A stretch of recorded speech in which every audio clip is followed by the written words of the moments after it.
और आज इस वीडियो में जो हम स्टोरी रीड करेंगे वो बहुत ही एडवांस्ड लेवल की है। आई थिंक एक बिगिनर जो है या फिर कई एडवांस लेवल के स्टूडेंट्स भी इस स्टोरी को उतना बेटर वे से नहीं पढ़ पाएंगे। इसकी आप वोकैबुलरी देखिएगा, बहुत इंटरेस्टिंग भी है और साथ में स्ट्रक्चर देखिएगा और स्टोरी बहुत इंटरेस्टिंग है। तो चलिए रीड करते हैं ताकि हम अपनी इंग्लिश को इम्प्रूव कर सकें। तो आज की जो स्टोरी है इसका नाम है the Fowler and the quills.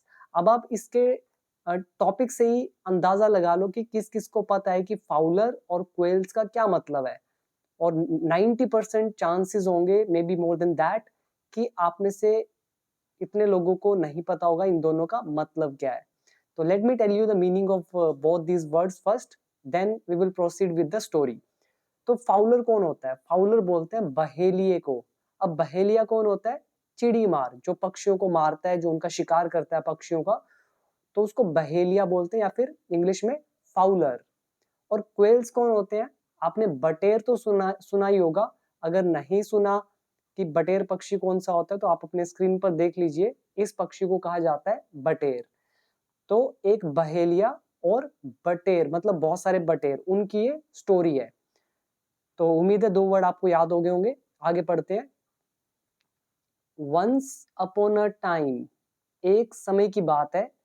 There lived, रहते थे, रहता था। अ क्वेल, एक बटेर। यहाँ पे एक बटेर की बात हो रही है तो अ क्वेल। ये हमारा देयर लिव्ड का चैप्टर। तो मैं यहाँ पे आपको डिटेल में नहीं बताऊंगा कि कहाँ पर कौन कौन सा रूल यूज हो रहा है, बिकॉज स्टोरी थोड़ी सी लंबी है, बहुत लंबी हो जाएगी 1 घंटे से ज्यादा की। तो I don't want to waste your time. तो इंग्लिश तो मैं आपको सिखा चुका हूँ, वहां से आप सीख लीजिएगा। अभी सिर्फ ज्यादा फोकस करते हैं स्टोरी पर, वोकैबुलरी पर, और कुछ कुछ जो थोड़ा सा हार्ड रूल है वो आपको बताता चलूंगा। तो यहाँ पे लिखा है देयर लिव्ड अ क्वेल, एक क्वेल रहता था, यानी कि बटेर रहता था। इन अ फॉरेस्ट, जंगल में। अ फॉरेस्ट पहली बार बात हो रही है और बटेर की पहली बार बात हुई तो अ का यूज। तो फॉरेस्ट में एक बटेर रहता था। At the head, at the head का मतलब है यहाँ पे उसकी पोजीशन बताई जा रही है कि वो सबसे ऊपर था, यानी कि सरदार था। एट द हेड, किसका हेड था, किसका सरदार था? ऑफ मतलब का मेनी थाउजेंड्स ऑफ क्वेल्स, बहुत मतलब कई हजारों बटेर जो थे उनका सरदार के रूप में जंगल में एक बटेर रहता था। तो पूरा मतलब ये हुआ। तो याद कर लीजिएगा, हेड मतलब एट द हेड ऑफ मतलब किसी के ऊपर है वो। किसके ऊपर? मेनी थाउजेंड्स ऑफ क्वेल्स, कई हजारों बटेरों के ऊपर। तो ये उनका है सरदार। आगे देखिए, अ फाउलर, फाउलर मतलब बहेलिया, चिड़ी मार। अ फाउलर हु कॉट क्वेल्स, जो क्वेल्स को पकड़ता, जो बटेरों को पकड़ता। तो यहाँ पे हु रिलेटिव प्रोनाउन है, कैच की सेकंड फॉर्म कॉट। तो एक बहेलिया हु कॉट क्वेल्स, जो क्वेल्स को पकड़ता, केम आ गया। तो फाउलर यहाँ पे सब्जेक्ट है और फाउलर की जो वर्ब है वो है केम। तो वो वहां पे आ गया, कहाँ पे? टू दैट प्लेस, उस जगह पे। कौन सी जगह? जहाँ पे वो रहते थे। ही यूज्ड टू इमिटेट, तो ये हमारा यूज्ड टू का लेसन। तो वह इमिटेट किया करता था। इमिटेट मतलब होता है नकल करना। तो वो इमिटेट किया करता था, नकल किया करता था किस चीज की? द नोट, नोट मतलब आवाज, जो भी बटेर है, जो भी उनकी आवाज होती है उनकी तरह वो नकल किया करता था। नोट मतलब याद रखिएगा उनकी जो आवाज है। किसकी आवाज? ऑफ अ क्वेल, जो क्वेल की आवाज है उसको नकल किया करता था। टिल, तब तक। कब तक नकल करता था? टिल, जब तक the birds had been drawn together, जब तक सारे बर्ड्स इकट्ठे होके बाहर खींचे नहीं आते थे। तो ड्रॉ का मतलब होता है खींचना, ड्रॉ की थर्ड फॉर्म ड्रॉन। तो ये पैसिव वॉइस है। तो तब तक वो नकल करता था क्वेल की नोट की, उनकी साउंड की, आवाज की, जब तक ये सारे पक्षी हैड बीन ड्रॉन, वो खींचे नहीं आते थे टुगेदर, एक साथ। फिर क्या होता? ही फ्लंग हिज नेट, वो डाल देता। फ्लिंग मतलब होता है पटकना, डालना। तो ही फ्लंग हिज नेट, वो अपना जाल डाल देता। तो फ्लंग यहाँ पे वर्ब की सेकंड फॉर्म। तो वो अपना जाल डाल देता ओवर देम, उनके ऊपर। एंड और विप्ड मतलब मारना। विप मतलब चाबुक से जैसे मारते हैं तो उसको बोलते हैं विप करना। तो वो मारता। The sides of the net together, मतलब जो नेट है, नेट मतलब जाल, ये याद रखिएगा, नेट मतलब जाल। तो जो नेट की जितनी भी साइड्स हैं, मतलब चारों ओर, वो क्या करता, विप करता, वहां पे मारता, टुगेदर एक साथ।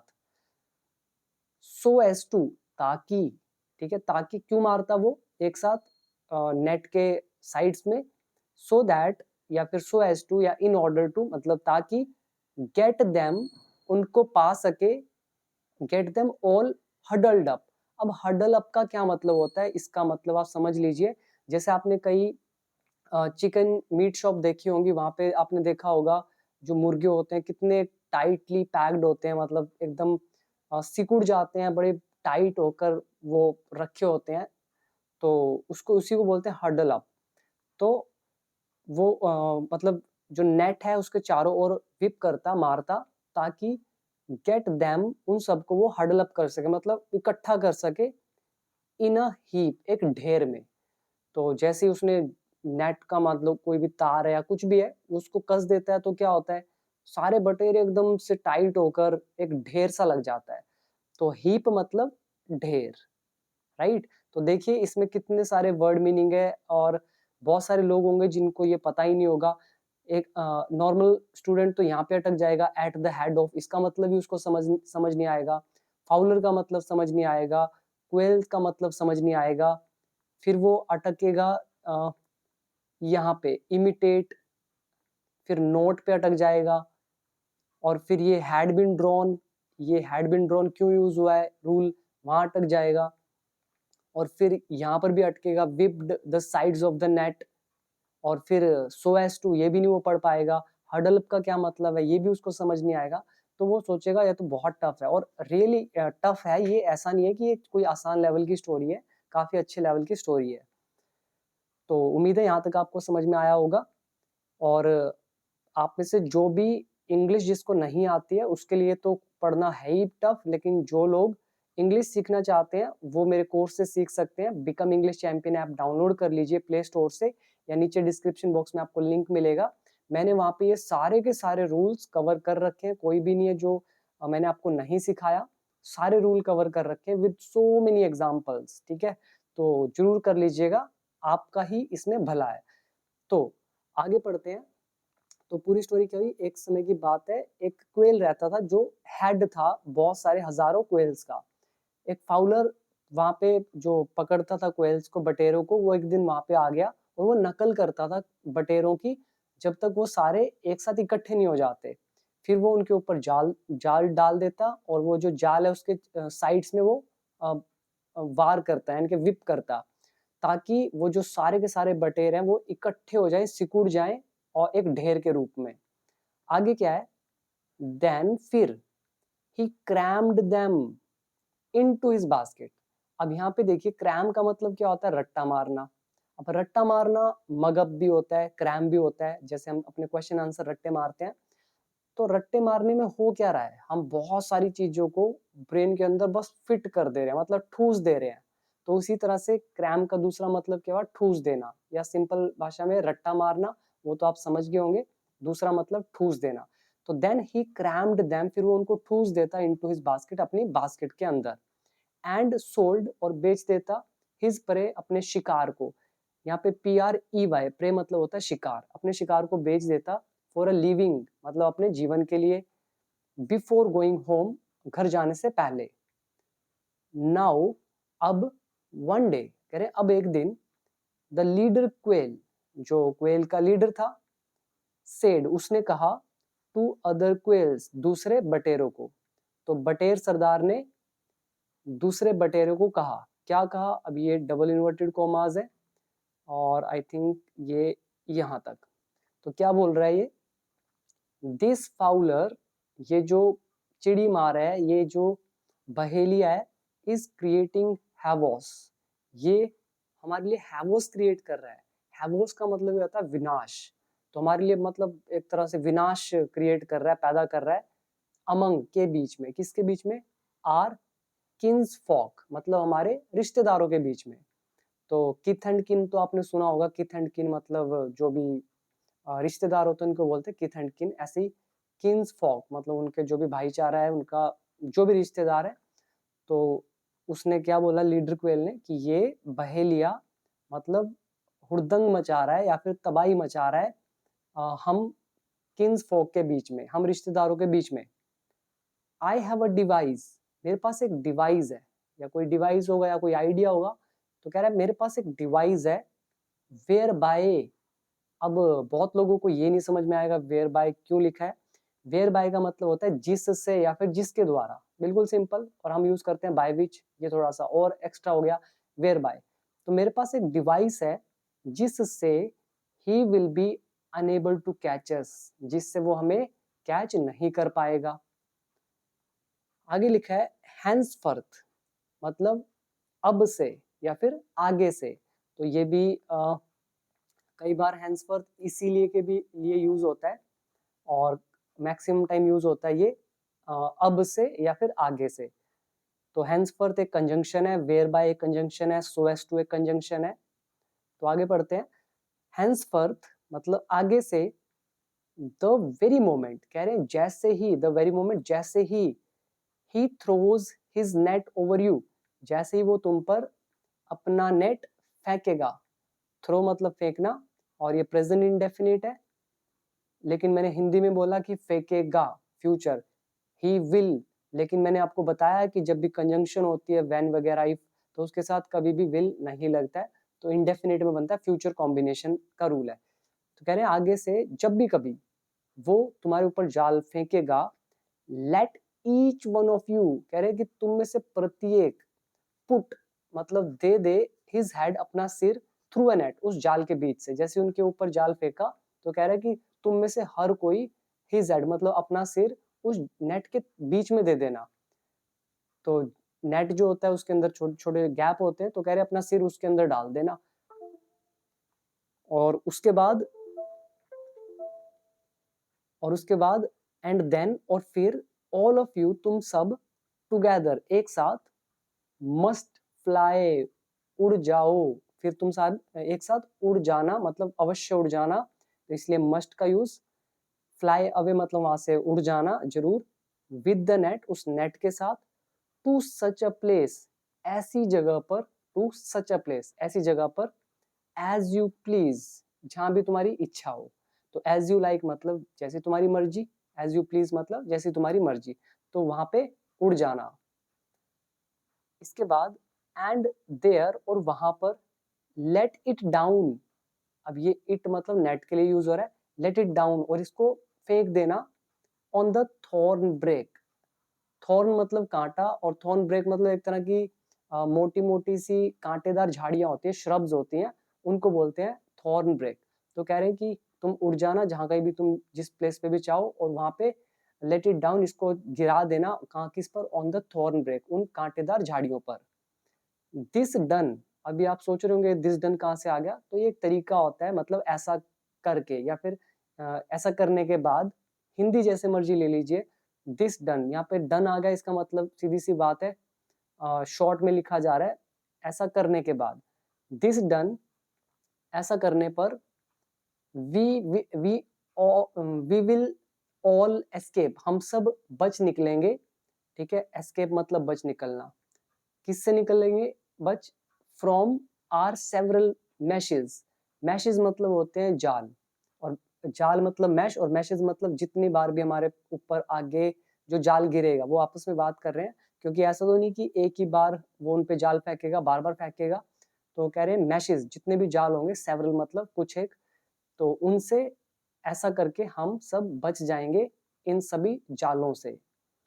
वेरी गुड, बहुत अच्छा। किसने कहा, सेड दे ऑल, उन सब ने कहा, इन अग्रीमेंट, सहमति में, तो उन सब ने सहमति में कहा, बिल्कुल सही है, बहुत बढ़िया। आगे देखिए, ऑन द मोरो, अब ये मोरो क्या है, टुमोरो तो सुना है आपने, टुमोरो, ऑन द मोरो क्या होता है, ऑन द मोरो मतलब होता है नेक्स्ट डे, अगले दिन।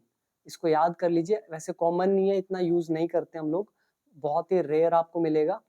तो ऑन द मोरो मतलब अगले दिन, when the net was cast, cast मतलब फेंकना या डालना, और ये ऑब्जेक्ट है नेट, was यहाँ पे पास्ट इंडेफिनिट बता रहा है पैसिव वॉइस का। तो कह रहे हैं अगले दिन, when जब, the net was cast, net जाल फेंका गया, ओवर देम उनके ऊपर, जब फेंका गया उनके ऊपर, दे डिड उन्होंने किया, जस्ट एज बिल्कुल वैसा ही, द लीडर क्वेल जैसा कि leader quail had told them उनको बताया था। तो अगले दिन जब उनके ऊपर जाल फेंका गया तो उन्होंने वैसा ही करा जैसा लीडर क्वेल ने उनको बताया था। तो पास्ट का भी जब पास्ट होता है तो हम हैड लगाते हैं, बहुत बार बता दिया वैसे, बार बार बताने की जरूरत नहीं है। फिर भी मेरा मन करता है कि आपको एक एक चीज ब्रेक करके बताऊं, लेकिन अगर ब्रेक करूंगा तो इतना वीडियो लंबा हो जाएगा, बच्चे देख भी नहीं पाते हैं इतना लंबा वीडियो, तो स्किप करते हैं, आगे पढ़ते हैं। तो वैसा ही किया उन्होंने, दे लिफ्टेड उन्होंने उठा लिया, दे लिफ्टेड अप द नेट पूरा जाल था उसको उठा लिया, एंड लेट इट डाउन और उसको फेंक दिया, ऑन अ थॉर्न ब्रेक कांटेदार झाड़ी पर, एस्केपिंग फ्रॉम अंडरनीथ नीचे से निकलते हुए।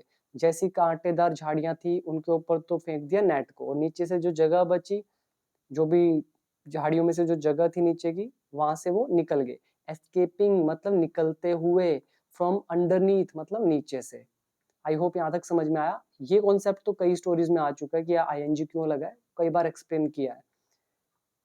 अब क्या हुआ, while the fowler was still disentangling, पहले इसका मतलब समझ लीजिए, while the fowler was still disentangling his net, कह रहे हैं कि अभी, वाइल मतलब अभी, फाउलर जो था स्टिल अभी भी, डिसएंटेंगलिंग, एंटेंगल मतलब होता है उलझाना, और डिसएंटेंगलिंग एंटेंगलिंग मतलब हो जाता है सुलझाना, ठीक है।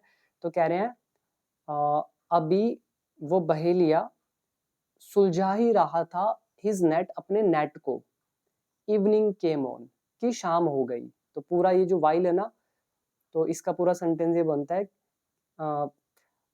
अभी अभी बहेलिया उस नेट को सुलझा ही रहा था कि शाम हो गई, evening came on, second form, and और ही वेंट अवे और वो चला गया, एम्प्टी हैंडेड खाली हाथ। अब क्या हुआ, ऑन द मोरो यानी कि अगले दिन, next day, and the following days और आगे वाले दिनों में, फॉलोइंग मतलब जो भी आगे के दिन थे, तो अगले दिन और उससे भी आगे जितने भी दिन थे, क्या हुआ उस time, the क्वेल्स played the same trick, तो बटेरों ने प्ले करी, सेम ट्रिक मतलब सेम ही ट्रिक उन्होंने खेली उसके साथ, और प्ले द ट्रिक मतलब होता है चाल खेलना, तो सेम चाल उन्होंने खेली। सो इसीलिए तो या फिर सो का मतलब तो भी होता है, तो it became the regular thing, तो ये रोज का ही काम बन गया, it became the regular thing, ये रोज का ही काम बन गया, फॉर द फाउलर फाउलर के लिए, बहेलिए के लिए, चिड़ी मार के लिए, टू बी इंगेज्ड व्यस्त रहना, तो रोज का ही काम हो गया फाउलर के लिए व्यस्त रहना, टिल जब तक, टिल सनसेट मतलब सूरज ढलने तक, तो पूरा मतलब है, तो फाउलर के लिए बिजी रहना रोज का ही काम हो गया, इवनिंग तक, डिसएंटेंगलिंग सुलझाते हुए, हिज नेट अपने नेट को। तो यहाँ तक उम्मीद है समझ में आया। तो नेट सुलझाते हुए बस यही इसी काम में उलझे रहना, इंगेज्ड रहना सनसेट तक, वो उसका रेगुलर थिंग बन गया, रोज का काम हो गया। एंड देन और फिर, ही वेंट होम और फिर वो घर चला जाता, एम्प्टी हैंडेड खाली हाथ।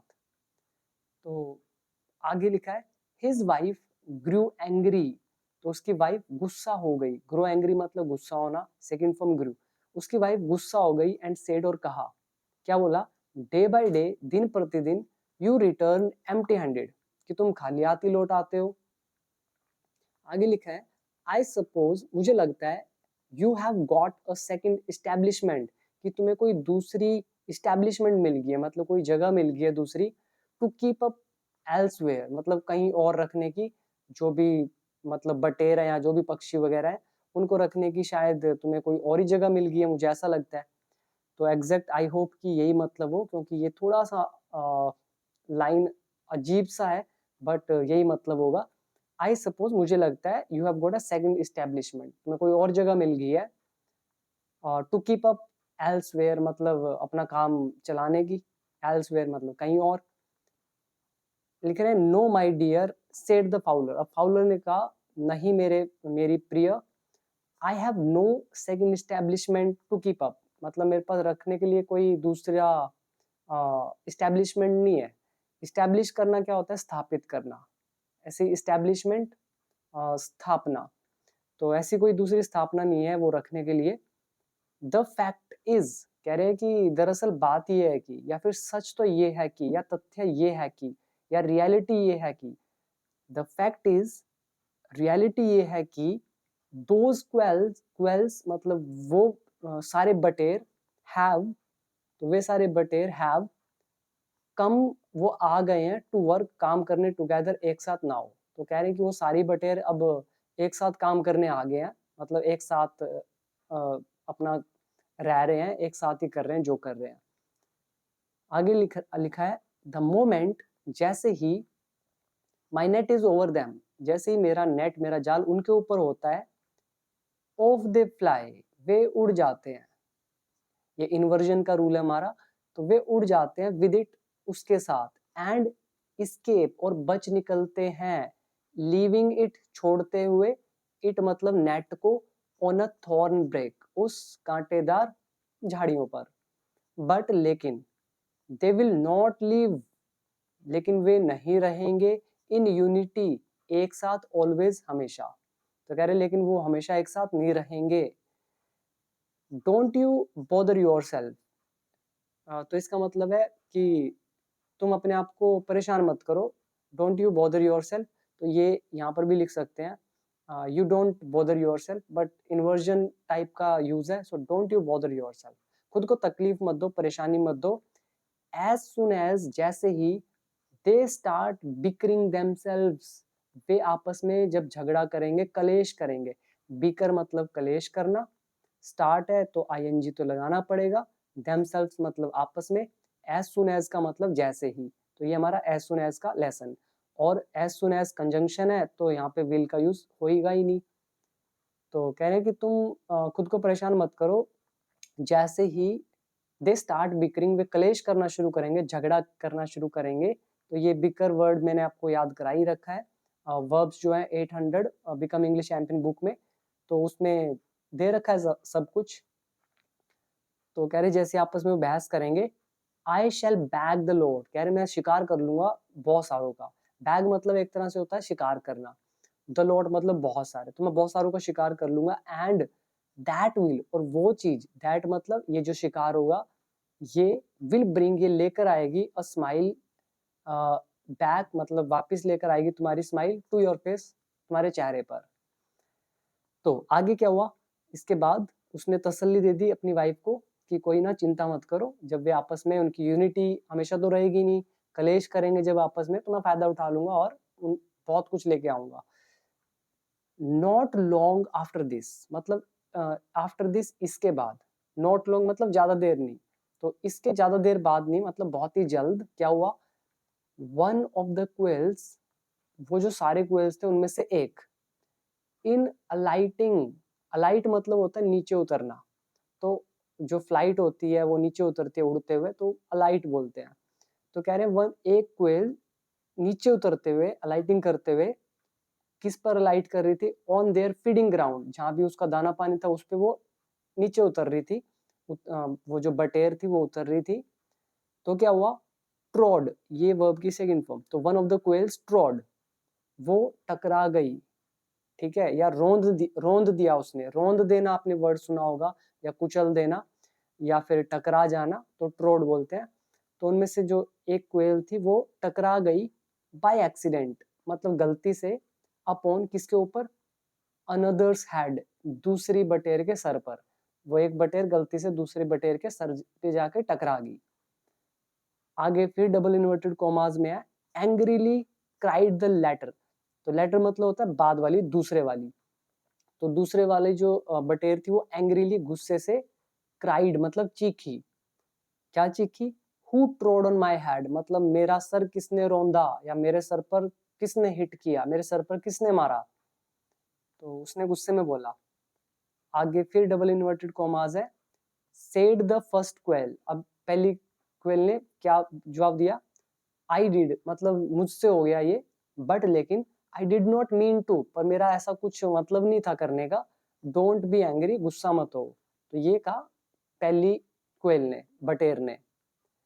बट लेकिन not with standing this answer.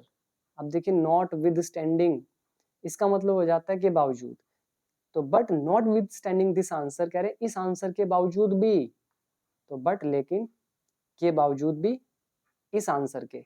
और सीधा सीधा मतलब आपको समझ में आ रहा है, नॉट विद स्टैंडिंग, स्टैंडिंग मतलब खड़ा होना, नॉट विद मतलब किसी के साथ न खड़े होना। तो उसने जो आंसर दिया, तो वो दूसरे वाला बटेर उसके साथ ही नहीं खड़ा हुआ, बोलता है कि मुझे क्या लेना देना तेरे आंसर से, मैं तो नहीं अग्री करता तुझसे। तो नॉट विद स्टैंडिंग का वही मतलब है कि हमने सही बता दिया फिर भी वो उसके साथ नहीं खड़ा हो रहा है, जबकि उसको होना चाहिए कि चल कोई बात नहीं, हो गया। तो वही है, but not with standing this answer, तो इस आंसर के बावजूद भी, द अदर रिमेन्ड, जो दूसरे वाला बटेर था वो रहा, एज एंग्री एज बिफोर, पहले जितना ही गुस्सा।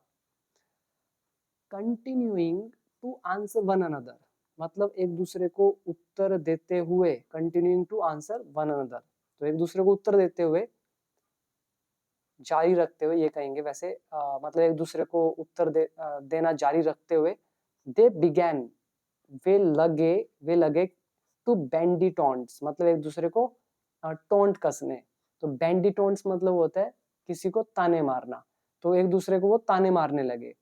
सेइंग, ये कहते हुए, क्या कहते हुए, आई सपोज, मुझे लगता है, इट इज यू, मतलब ये तुम ही हो, सिंगल हैंडेड, मतलब अकेले तुम, सिंगल हैंडेड मतलब ये नहीं कि एक हाथ से, इसका मतलब है it is you single handed, मतलब अकेला तुम ही कर रहे हो बस, तो तुम ही हो बस अकेले, हु लिफ्ट्स अप, जो उठा कर ले जाते हो, द नेट, इस नेट को, क्योंकि लेकर तो सारे इकट्ठे होकर जाते थे, अब उनमें बहस होगी, तो वो कह रहे बस तुम ही हो बस जो सारा ये जाल उठा के ले जाते हो अपने आप ही।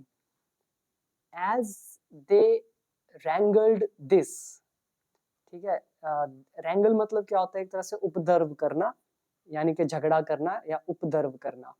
कह रहे हैं as they wrangled this with one another, the leader quail said, कह रहे हैं कि जब वे रैंगल कर रहे थे एक दूसरे के साथ, यानी कि झगड़ा कर रहे थे, उपद्रव मचा रहे थे एक दूसरे के साथ, तो लीडर ने कहा, उस सरदार बटेर ने कहा, there is no safety with one, कह रहे हैं कि सुरक्षा नहीं है, विद वन, उसके साथ, कौन, हु इज क्वालसम, जो झगड़ालू हो, कह रहे हैं कि एक झगड़े करने वाले के साथ सुरक्षा नहीं है, देयर इज नो सेफ्टी, सुरक्षा नहीं है, विद वन, उसके साथ, हु इज क्वालसम, जो झगड़ालू हो। द टाइम हैज कम, समय आ गया है, व्हेन, जब, they will no longer lift. अब यहाँ पे देखिए नो लॉन्गर वाला कॉन्सेप्ट आ गया, तो जब वे अब और नहीं, लिफ्ट अप द नेट, अब मतलब वो समय आ गया जब वो और लिफ्ट अब नेट को नहीं कर पाएंगे। देयरफॉर, इसीलिए, they will come to great destruction, तो they will come to great destruction मतलब उनका तबाह होना निश्चित है अब, तो वे बहुत बड़े विनाश की ओर पहुंच जाएंगे। The Fowler will get his opportunity, और फाउलर अपना फायदा उठा लेगा, गेट हिज अपॉर्चुनिटी मतलब फायदा उठा लेना, तो वो तो अपने विनाश, बहुत बड़े विनाश की ओर पहुंच जाएंगे, ग्रेट डिस्ट्रक्शन की ओर पहुंच जाएंगे, और फाउलर अपना फायदा उठा लेगा। I can stay here no longer, अब मैं और यहाँ नहीं रुक सकता हूँ, ये हमारा नो लॉन्गर का अगेन यूज, तो अब मैं और यहाँ नहीं रुक सकता हूँ। एंड और देयर अपॉन, अब देखिएगा इसका मतलब, देखिएगा ध्यान से, एंड देयर अपॉन ही, कह रहे उसके बाद, तो देयर अपॉन मतलब उसके बाद, आफ्टर दैट का मतलब एक और वर्ड आपको मिल गया देयर अपॉन, तो या फिर हिंदी में आप ये भी बोल सकते हैं तत्पश्चात, मतलब उसके बाद से, ठीक है। तो ये देखिए सारी कंजंक्शंस है, ये बाद में बता दूंगा, अभी आगे पढ़ते हैं। कह रहे एंड देयर अपॉन, तत्पश्चात उसके बाद से, ही विद हिज फॉलोअर्स, कह रहे वो अपने फॉलोअर्स के साथ, अनुयायियों के साथ, वेंट एल्सवेयर, वो चला गया कहीं और, एल्सवेयर। श्योर इनफ मतलब निश्चित ही, निश्चित ही मतलब पक्का, पक्का क्या था, तो निश्चित ही the fowler came back again, तो निश्चित ही जो फाउलर था वो वापिस आ गया। Again a few days later, कुछ एक दिनों के बाद, थोड़े से दिनों के बाद ही वो फाउलर जो था वो वापिस आ गया। And first collecting them together, और उनको सबसे पहले कलेक्ट करके, कलेक्ट मतलब इकट्ठा बुलाकर, जैसे वो करता था सबको बुलाता था, कैसे बुलाता था, बाय इमिटेटिंग नकल करके, किसकी, the tone of a quail, उनकी नकल करके क्वेल की वॉइस की, तो उनको इकट्ठा करता। फ्लंग हिज नेट, फिर जाल डाल दिया उसने, ओवर देम, उनके ऊपर। पूरा मतलब ये हुआ कि श्योर इनफ निश्चित ही एक दिन जो फाउलर था वो कुछ ही दिनों के बाद आ गया, और उसने सबसे पहले उन सबको इकट्ठा किया, उनकी नकल करके आवाज की, और फिर उनके ऊपर नेट डाल दिया। देन सेड वन क्वेल, अब उनमें से एक क्वेल ने कहा, यानी कि अब तो उनके ऊपर जाल डल चुका है, और अब वे आपस में बहस करेंगे बटेर। तो देन सेड वन क्वेल, फिर एक बटेर ने कहा। अब देखिए यहां से लेकर यहां तक क्या बोला, दे से, वे कहते हैं, मतलब इनकी आपस में कुछ बहस हो रही होगी, तो एक दूसरे को ब्लेम गेम खेल रहे हैं कि तूने ये कहा था, तूने वो कहा था, जो भी बड़ी बहस चली होगी। तो दे से, अब ये दे किसके लिए यूज हुआ है इस स्टोरी में क्लियर नहीं है, तो दे से, वे कहते हैं, when you were at work, मतलब एक बटेर दूसरे बटेर को बोल रहा है, क्योंकि वो पहले बोल रहा था कि तुम ही हो जो इस सारे नेट को उड़ा के ले जाते हो, तुम्हारे दम पर ही ये नेट ऊपर लिफ्ट होता है, और हम तो कुछ है ही नहीं। वो आपस में बहस चल रही थी उनकी। तो दे से वे बोलते हैं, तो ये पहला क्वेल बोल रहा है कि वे कहते हैं, when you were at work, जब तुम वर्क पे थे, काम कर रहे थे, कौन सा काम, लिफ्टिंग द नेट, नेट को उठाने का, the hair of your head, तुम्हारे सर के बाल, फेल ऑफ, उड़ गए। तो वे ऐसा बोलते हैं कि जब तुम उठाने का काम कर रहे थे तो तुम्हारे बाल उड़ गए सारे सर के। नाउ इज योर टाइम, अब तुम्हारा समय है, लिफ्ट अवे, उड़ा कर ले चलो, यानी कि अब प्रूव करने का समय आ गया। तो तुम बोलते थे कि तुम्हारे दम पर नेट उड़ता है, तो अब दिखाओ जरा, अब तुम्हारा टाइम है प्रूव करने का, now is your time, lift away. फिर द अदर रिज्वाइंड, अब जो दूसरे वाला था फिर उसने भी रिज्वाइन किया, मतलब वो भी कहने लगा। उसने क्या बोला फिर, when you were lifting the net, जब तुम नेट उठा रहे थे, दे से, वे बोलते हैं, अब वे कौन बोलते हैं पता नहीं, यहाँ पे क्लियर नहीं है। दे से, वे कहते हैं, बोथ योर विंग्स मोल्ड, मतलब तुम्हारे दोनों के दोनों विंग्स मतलब पंख उखड़ गए। तो एक ने बोला होगा कि भाई मैं उड़ा के ले जाता हूँ, मेरे तो पंख ही उखड़ गए। तो when you were lifting the net, जब तुम नेट को उठा रहे थे, दे से, वे बोलते हैं, बोथ योर विंग्स मोल्ड, तुम्हारे दोनों विंग्स उखड़ गए। नाउ इज योर टाइम, अब तुम्हारा समय है, लिफ्ट अवे, इसको उठा लो, या फिर उड़ा कर ले चलो। अब क्या हुआ इसके बाद, विल्स्ट, अब आप सोचेंगे विल्स्ट का क्या मतलब है, अभी पता चल जाएगा। Whilst they were each inviting the other to lift the net, कह रहे हैं जब तक, विल्स्ट का मतलब होता है जब तक, तो विल्स्ट देवर ईच इनवाइटिंग, कह रहे हैं जब तक प्रत्येक उनमें से, मतलब हर जो क्वेल था, वर इनवाइटिंग, वो आमंत्रित कर रहे थे, द अदर, दूसरे को, लिफ्ट करने के लिए द नेट को उठा। तो वो सब अगर एक दूसरे की यूनिटी होती तो वो सारे उड़ा कर ले चलते, लेकिन वहां पे वो बोल रहे हैं तू अपने आप को ज्यादा बन रहा था, तो तू उड़ा कर दिखा, अब तूने कहा कि मेरे तो सर के बाल उड़ गए उठाते उठाते नेट को, अब उड़ा के दिखा। तो इस तरह से उनकी बहस चल रही थी। तो कह रहे हैं जब तक, whilst they were each inviting the other to lift the net, जब तक वे एक दूसरे को आमंत्रित कर रहे थे नेट उठाने के लिए। इतने में क्या हुआ, द फाउलर हिमसेल्फ, तो फाउलर ने, उस चिड़ी मार ने खुद लिफ्टेड, उठा दिया, द नेट, उस नेट को, फॉर देम, उनके लिए, एंड क्रैम्ड देम, और उनको ठूस लिया, crammed them in a heap, एक ढेर में, और उसके बाद क्या किया, इनटू हिज बास्केट, और फिर उसके बास्केट में डाल दिया, and bore them of home, और बोर ऑफ मतलब क्या होता है, किसी जगह से हटा देना और कहीं पे ले जाना, and bore them of home, और वो उठाकर उनको उस जगह से कहाँ ले गया, घर पर। विच मतलब उस चीज ने क्या किया, which made his wife happy, जिसने उसकी पत्नी को खुश कर दिया।